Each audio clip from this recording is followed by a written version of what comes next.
이용구 법무차관이 취임 직전인 지난달 음주 상태에서 택시기사를 폭행한 사건이 있었습니다. 경찰이 내사 종결 처리한 것을 두고 일각에서는 봐주기 수사를 한 것 아니냐 이렇게 의혹을 제기하고 있는데요. 경찰이 판례를 종합적으로 분석해서 사건을 다시 살펴보기로 했습니다. 이 차관도 조금 전 관련된 입장을 내놨는데요. 신반장 발제에서 살펴보겠습니다. 네, 오랜만에 찾아온 코너, 잊을만 하면 돌아오는 코너, 정치부 회의의 화석 같은 코너, 신반장의 정치스쿨입니다. 자, 오늘은 한자 공부를 좀 해볼까 하는데요. 2001년부터입니다. 매 연말이면 교수사회를 대변하는 언론 교수신문이 한 해의 사회상이 담긴 사자성어를 선정합니다. 자, 올해의 사자성어 두구두구두구두구 약 33%의 득표를 얻은 아시타비가 꼽혔습니다. 자, 모르는 것 빼고 다 아시는 국장, 이거 무슨 뜻일까요? 아니 저 오늘 뭐 하루 종일 화제가 됐던 거니까 저 모를 수가 없죠. 그리고 한자가 쉬워요. 이제 쉬운 한자가 있어요. 그러니까 나 다시 좀 틀어줄래요? 네. 나아 오를시 남타 안일비 아니겠습니까? 나는 옳고 남은 그르다. 뭐 해석이 바로 되는데 근데 이게 원래 있는 말이에요. 저는 오늘 처음 들어본 것 같은데. 그쵸, 좀 익숙하지가 않으실 겁니다. 옛부터 쓰이던 표현은 아니고요. 나와 타인에게 적용하는 도덕적인 잣대가 다를 때 쓰는 소위 내로남불을 한자식으로 바꾼 일종의 신조어입니다. 이 아시타비를 추천한 정태현 중앙대 심리학과 교수는 모든 잘못을 남 탓으로 돌리고 서로를 헐뜯는 소모적 싸움만 무성할 뿐 협업해서 건설적으로 문제를 해결하려는 노력은 보이지 않는다라고 추천의 변을 밝혔습니다. 자, 뒤를 이은 성어는요, 후안무치입니다. 약 22%를 얻어서 2위를 차지했고요. 얼굴이 두꺼워 부끄러움이 없다라는 뜻이죠. 1위인 아시타비와 좀 비슷한 맥락으로 보입니다. 3위는 신발을 신은 채로 발바닥을 긁는다라는 뜻의 격화소양, 4위는 올해 코로나 상황을 반영한 첩첩산중이 꼽혔습니다. 자, 작년 2019년을 대표하는 사자성어는 공명지조였습니다. 하나의 몸에 두 개의 머리를 가졌다는 불교 경전에 나오는 공명조라는 새를 뜻하는데요. 당시에 분열된 한국 사회의 현실을 반영했다라는 평가가 많았습니다. 그 작년 2018년에는 짐은 무겁고 갈 길은 멀다라는 뜻의 임중도원이었는데 논어에 나오는 말입니다.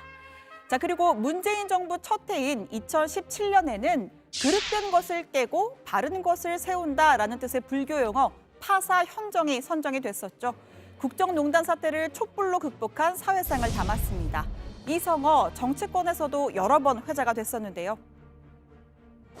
적임자가 자리에 앉은 것 같아요. 고맙습니다. 여러 가지로 부족해서 하여튼 부장님께서 좀 많이 지도 좀 주십시오. 나가시기 전에 검찰이나 경찰에서 수감되신 분이 오면 내가 또 써드리는 거예요. 고맙습니다. 또 파산 현장을 아실 거고 이런 심정으로. 자, 그리고 추미애 법무부 장관도 윤석열 검찰총장에게 이 파사 현정을 언급한 적이 있었습니다. 문희상 전 국회의장이 했던 것과는 맥락이 좀 다르지만요.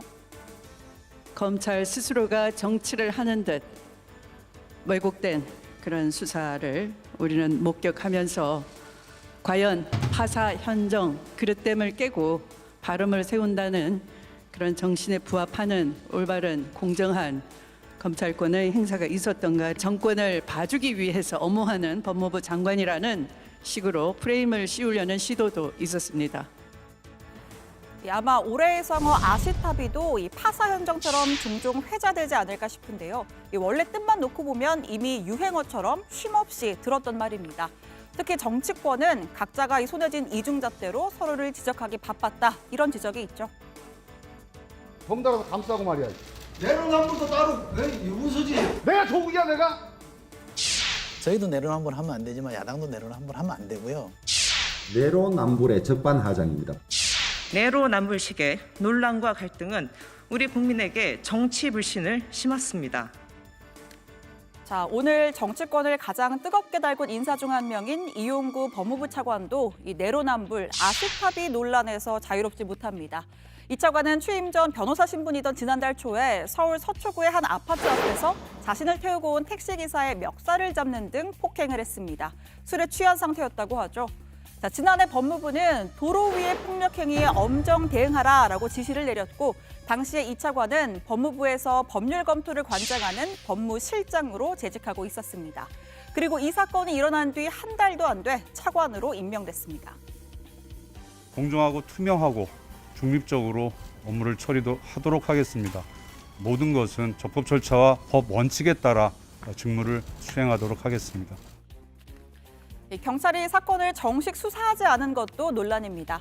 당시에 경찰은 이 차관의 신분을 확인하고 나중에 조사하기로 한 뒤에 일단 돌려보냈습니다. 이후 택시기사가 경찰의 처벌을 원치 않는다라는 의사를 밝히자 그대로 내사 종결 처리를 한 건데요. 지난 2월 광주지법은 가해자가 정차 중인 택시기사의 멱살을 잡았고 기사가 처벌을 원하지 않았던, 그러니까 이 차관과 매우 유사한 사건에 대해서 특정범죄 가중처벌법을 적용해서 엄벌에 처했습니다. 경찰은 상식적으로 특정범죄 가중처벌 등에 관한 법률에 따라 수사하고 이 사건을 처리했어야 합니다. 경찰은 이 법이 시행되기 이전에 판례들을 들고 나와서 법무부 차관 수사에 면죄부를 줄여 국민을 속이고 있는 것입니다. 친문 무죄, 비문 유죄의 편파적 수사는 경찰에 대한 국민의 신뢰를 상실시킬 수밖에 없다. 국민의힘 소속 해관위원들은 직접 경찰청을 찾아서 항의를 했고요. 공수처 1호 사건으로 이 차관을 다뤄야 한다라는 주장까지 펼쳤습니다. 또 일부 시민단체는 이 차관과 서초경찰서를 각각 폭행과 직무유기 혐의로 검찰에 고발했습니다. 이에 경찰은 특가법을 적용한 판례, 또 폭행법, 폭행죄를 적용한 판례 등을 모두 종합해 살펴볼 예정이라면서 사건 처리 과정에 문제가 없었는지 다시 검토하겠다라고 밝혔습니다. 법무부는 이 차관이 민간인일 때의 사건이라면서 별다른 입장을 내지 않고 있습니다. 장관님, 차관님 폭행권은 모르고 인사 절차 진행하신 건가요? 거리두기 지켜주세요. 자, 그리고 발제하기 조금 전에요. 당사자인 이용구 차관의 입장이 나왔습니다. 이 차관은 개인적인 일로 국민 여러분께 심려를 끼쳐 대단히 송구하다라고 사과를 하면서 택시 운전자분께도 다시 한번 죄송하다라는 말씀을 드린다고 했습니다. 또 향후에 경찰에서 검토를 하여 시시비비가 가려질 것으로 생각한다면서 공직자가 된 만큼 앞으로 더욱 신중하게 처신하도록 하겠다라고 입장을 밝혔습니다. 자, 올해 사자성어로 꼽은 교수들은 이 내로남불, 아시타비가 우리 사회를 대변하고 있다는 사실이 서글프다라고 했습니다. 그러면서 이념으로 갈라진 이판사판의 소모적 투쟁은 이제 협업적이고 희망스러운 언행으로 치유돼야 한다라고 강조를 했는데요.